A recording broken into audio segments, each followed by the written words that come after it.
Today is the 10th of September 2012. We are in Rexford, New York, doing a home interview. My name is Wayne Clark. I'm with the New York State Military Museum.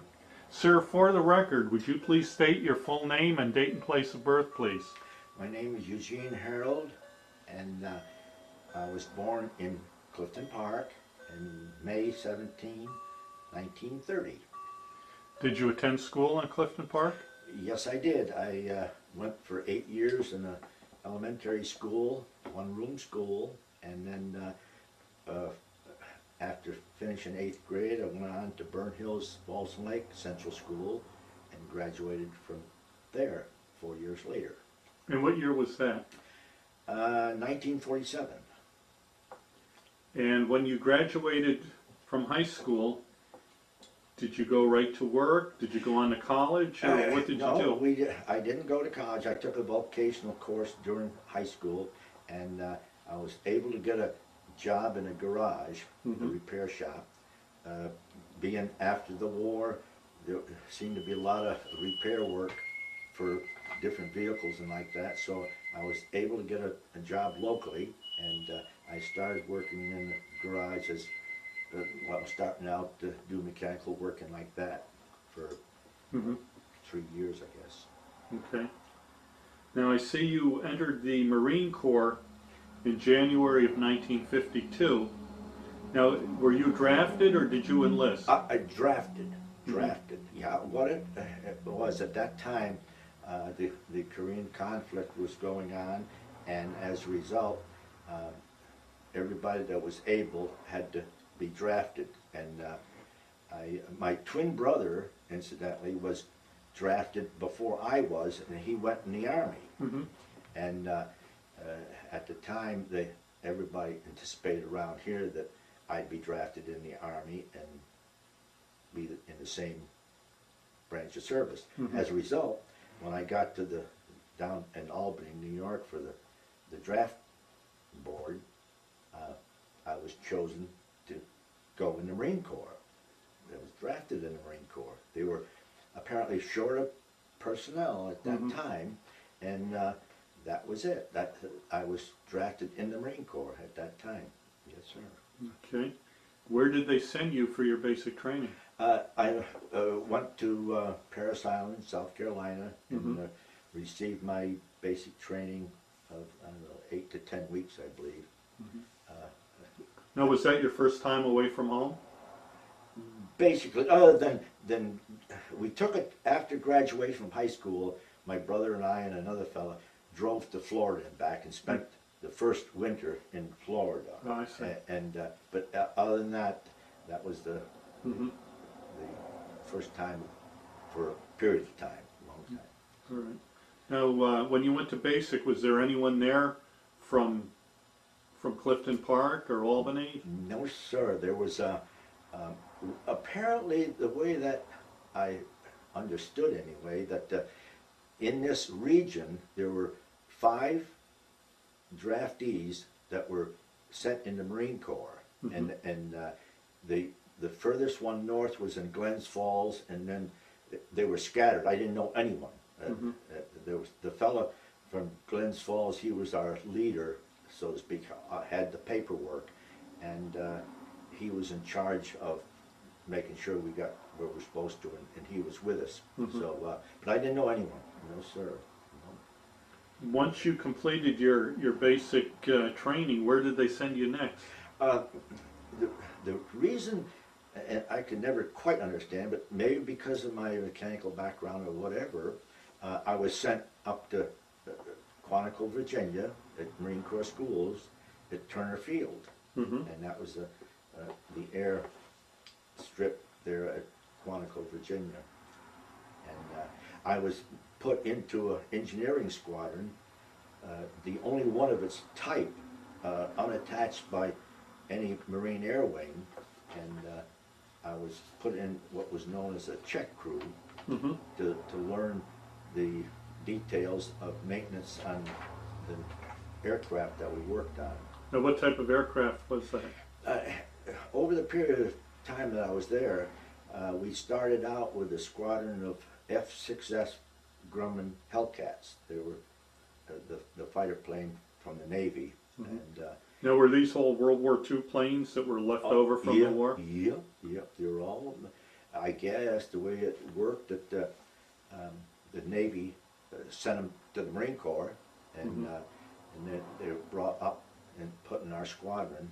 I think there was 20 of them, and then we painted them with our Quantico insignia and everything, and they were in the squadron for quite a period of time, and then they were transferred, and we got a squadron of the F-8F Bearcat by Grumman. That was a newer version of the same fighter. It was smaller than the F-6F, but it was more firepower and really a nice plane. And then finally, we got, they were shipped out, and we got a squadron of Corsairs, F-4F-4 Corsairs. And they were the last of the group. They were quite popular on aircraft carriers toward the end of World War II. And we got a squadron of those. They were, had a lot of history in that plane. And that was the three types of planes that came into the squadron. Now, what kind of work did you do on them?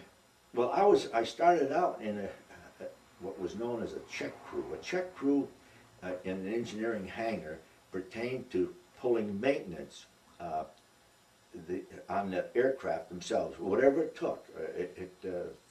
The basics, so like fluid levels, tire pressures, and everything of that type. Then it went into more detail. Every 30 hours of flight time, they had to have maintenance done on them. And then from that, then the next one was 60 hours and 90 and like that. And they would add more maintenance until it got quite complex. The more hours on the plane, the more complex the inspections and repairs had to be done on them. And they had to be well maintained, because they had a mission at Marine Corps schools that was, I thought, very unusual. And that's how it worked out, being in a check crew. And well, there was a check crew, there were several in the squadron, and I worked my way through, and they liked my way of doing things, and yeah, I advanced quite rapidly there. Yeah. Now, what rank were you? Well, when I left, I was a sergeant. The interesting thing that when I was in that squadron, I learned that the mission of it was at the pleasure of the commanding general of Marine Corps schools, which was General Cates, Clifton B. Cates. He was the commanding general at Marine Corps schools. Previously, he was the commandant of Marine Corps. And as history had it, there was an incident when he was in conversation with the President Truman, that he wanted to be recognized and have a member of the Joint Chiefs of Staff for the Marine Corps. And they got into a heated discussion, as I understand it, and he acknowledged the fact that he believed that the Marine Corps was a police force for the Navy, and they don't deserve. So at that point, after he left being commandant in the beginning of 1952, he was given the job as a 3-star general, because there's only one 4-star general in the Marine Corps. So he was given 3 stars and commanded Marine Corps schools in Quantico. And the mission of the squadron was to put on demonstrations every so often, every 5-6 months, and it was to show the civilians, leaders of the country, the importance of the Marine Corps and their firepower and their support for ground troops. And So it was known as Joint Civilian Orientation Conference. That was the name of the official name of it. And we would rehearse and get everything in order to put on this demonstration for all the civilian leaders. And it continued for the duration that I was there. Every 5-6 months, we would put on a demonstration for the civilians. And the idea was to maintain the importance of close air support for the ground troops by the air system of the Marine Corps. That's what the mission was, and that's what I participated in while I was at Quantico. And Now, were you there at Quantico for your entire yes, sir. military service? Yeah. It was 2 years active duty, and I spent my entire time. And at the time when I was leaving, they wanted me to ship over again, and I said I have to go home and think about it. And at that time, they phased out the engine-driven aircraft, the gasoline engines aircraft, and we're starting to get jets, Navy jets, and that was a whole new field that got started. And as a result, I thought it over, and I says, gee, I enjoyed working on the radial engines, the Pratt & Whitney engines, and so I went in reserves for the finish of my tour.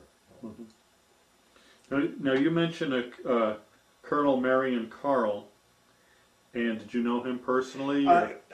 He was stationed at the squadron for a period of time, and he flew out with our aircraft, and he was the only reason I remember I didn't get to know him that well. I knew him and respected him for being his rank, and he was. They all said that he was such a wonderful pilot that he was unrestricted in flying any aircraft that the Marine Corps had. He was that good, and of course, he was the first Marine ace in the Pacific in World War II. He had a lot of recognition, and I remember flying. He would take a twin-engine Grumman aircraft and fly to the West Coast, and it was always impressing that one man in a single cockpit would fly cross country by himself, and he'd have belly tanks on his aircraft to fly to the West Coast and come back on business for the Marine Corps. That was the interesting thing I remember about him. But he was, in all circles at the base, he was well respected. Now you got to do some flying yourself. Yeah, the way it was, as I was coming up through the rank in the check crew, by being interested in aviation and everything, every month the squadron would offer flight pay for any person working on aircraft as an incentive to do good work and everything, and it was 4-hour flight time. So as a result, I enjoyed it because it would mean taking a hop in a plane. I didn't fly it. I'd take a hop in a plane any place that any pilot was flying, with Cherry Point or Norfolk or any place that there was a hop going out. I would get permission from operations and get on board, and then the pilot would sign my flight sheet to and it's required.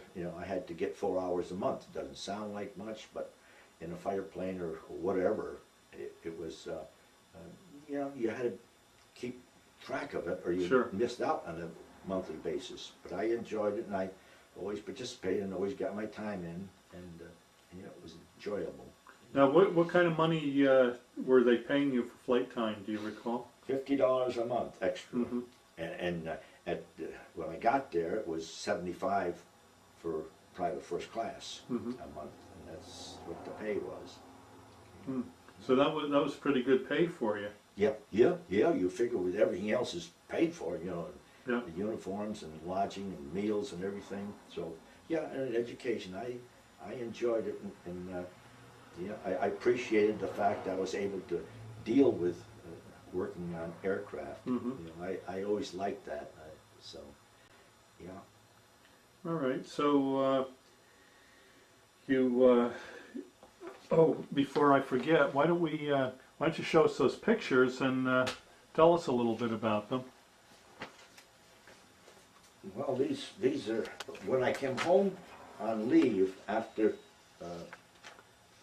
basic training, and I was a private first class, and those pictures were taken by my brother.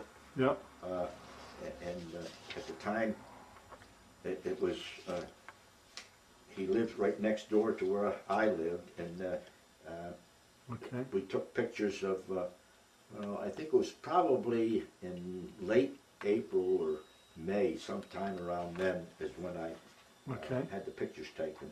And this one picture was that of an air show I attended shortly afterwards. I happened to be at an air show, and this isn't the type of plane I worked on.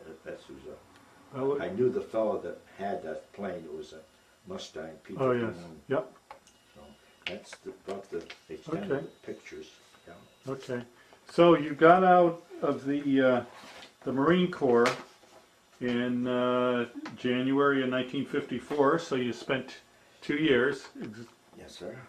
Now, once you got out, you mentioned going into the reserves. Yeah. It was an obligation of 6 years in active reserves. Did you have to attend meetings? No, that's the difference between active and inactive. Okay. Active reserve, you have to go for once a month and training, and inactive reserve was standby of, in case of any emergency or anything, I could be called back to duty, and where I left off at the time. So luckily I had keep my uniforms and everything intact for 6 years until my obligations were over with, and then finally I got a full release from the obligations. Did you join any veterans organizations at all? No, I did the American Legion, and that was the extent of it. I didn't join the Marine Corps League or anything of that type, but the American Legion I joined then, and I'm still with them.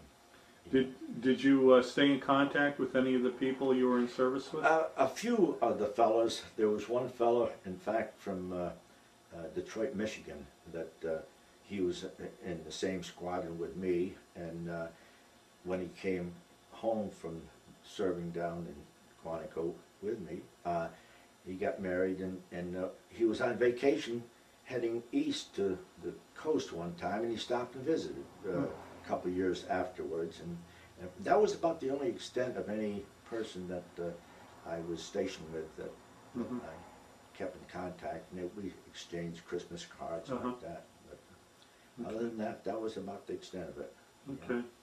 And were you able to make use of the GI Bill? Were you eligible for that at all? I didn't. The way that happened, previously to going in, I was a motor equipment operator for the highway department, local highway department. And at the time when I come back out of the service, I went back to my same position with the highway department. And as a result, I had a steady job, and then I thought more serious in settling down and getting married. So that's how it did.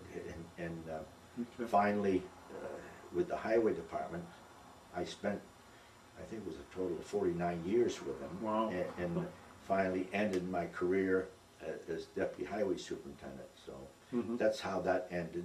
And so I was started out locally in Clifton Park, and I went in the service, come back, and stayed. Was the Clifton Park Highway Department, and I stayed there all my career. Oh. Sounds like quite a career you had. Yeah, and I worked my way through the ranks at the highway department, and like I say, when I retired, I was deputy superintendent, and that was the extent of it. Now, when did you retire? I would say roughly about 10 years ago. 10, 12 years ago I retired. Okay. Yeah, and we have a little place here of several acres, and I enjoy working in the garden, so I have a garden, and I start my plants from seed in the spring of the year, and then transplant them in my greenhouse, and then transplant them out in the garden, and, you know, and do things of that type, and mow the lawns, and we take small trips you know, to the coast for vacation, and that's about the extent of it. Very nice. Yeah. Now, how do you think your time in the service changed or affected your life? I think for the better. I really, you know, like the old saying goes, that it might be tough in Paris Island, but there's a reason for being tough. And at the time that I was there, it was important to stress, you know, the training. It was so vital because we just left World War II, and then the country was in another conflict, and figuring, you know, I didn't, and I don't know why. I mean, I didn't pull any strings or anything, but I was sent to Quantico, Virginia, and there's where I stayed. And some fellas, you know, had it tough in Korea, and but I respected it. That the training I got, I wouldn't take $1 million for it because it was so good. And even at Quantico, the squadron I was in was very strict and demanded a lot, but it was rewarding from the accomplishment that we were able to achieve. And that's so I always respected the military background for how it helped me to understand a lot in life. So yeah, I think it was well worth it. Yep. Now, did your brother end up going to Korea? No, he was in the Army. I had two brothers. The older brother lived next door. He was in the Navy in World War II, and he traveled around quite a bit in different places. I forget the ship he was on. But my twin brother, no, he was in the Army, and he was in I believe, an anti-aircraft unit at the end of Long Island for some reason, and never went to Korea either. So the two of us, and I don't know why, I mean, that he ended up in the end of Long Island in an anti-aircraft battery, and I ended up in Quantico, Virginia, in the Marine Corps, and that's how that ended up. Yeah. So. Now, are your brothers still living? They're both dead. Oh, sorry to hear that. Yeah. My twin brother, I think he died first, and then my older brother, he died soon after we retired. He was worked for the General Electric Company for 40-some years, and yeah, he retired, and well, I never got to draw his retirement. He passed away with a heart attack. So, yeah, so I'm the only one left. Yeah. Do you have any children or grandchildren? Yeah, we have 3 daughters. One, the one that Pat knows, lives in Charleston, South Carolina. One in Scotia, and one right here in town, right up here in Waite Road. So my youngest daughter lives on Waite Road, and my oldest daughter lives in Scotia. So, but the 3 daughters and a number of grandchildren and 1 grandson. Oh. Yeah, I think 4 granddaughters and 1 grandson. Yeah. Okay. Very nice. All right. Is there anything else you'd like to touch on? Maybe we missed, or anything that comes to mind? I can't think of anything. I think we covered the interesting thing. I always remember was that at Turner Field, where I was stationed at Marine Corps Schools, that was the home start of marine aviation. And finally, they developed the first Marine Air Wing, was started at Turner Field. And at the time I was there in the squadron, across the street from the barracks was the Marine Corps had started a helicopter squadron experimental. Oh. It was HMX-1. And I thought the interesting thing was, I see a program on television recently, and that's the home base of Marine One.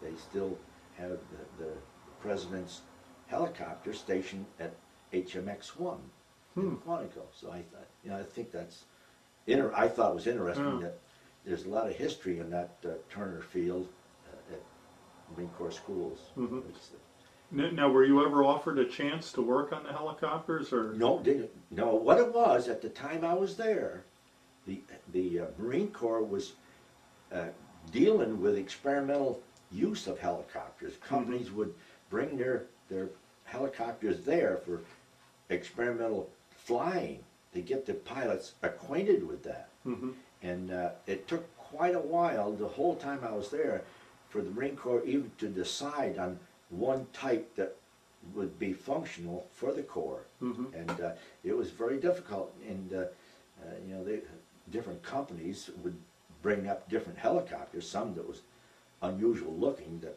never, you know, never advanced Mhm. past the testing stage. But yeah, and I think it was a Sikorsky helicopter that they finally chose at the start of marine aviation in the helicopter, because in World War II they didn't have them yet. It was, I don't believe they had any helicopters at all in World War II.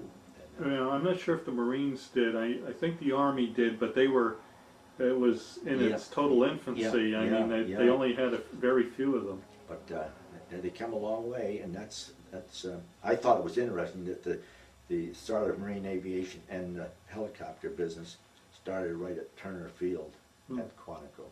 So I thought it was quite interesting. Mm. Yeah. Okay, anything else? I think we covered about everything I can remember. Okay. You know, very good. Well, thank you so much for your interview. Thank you for stopping by. Yeah, I appreciate it. Oh, my pleasure.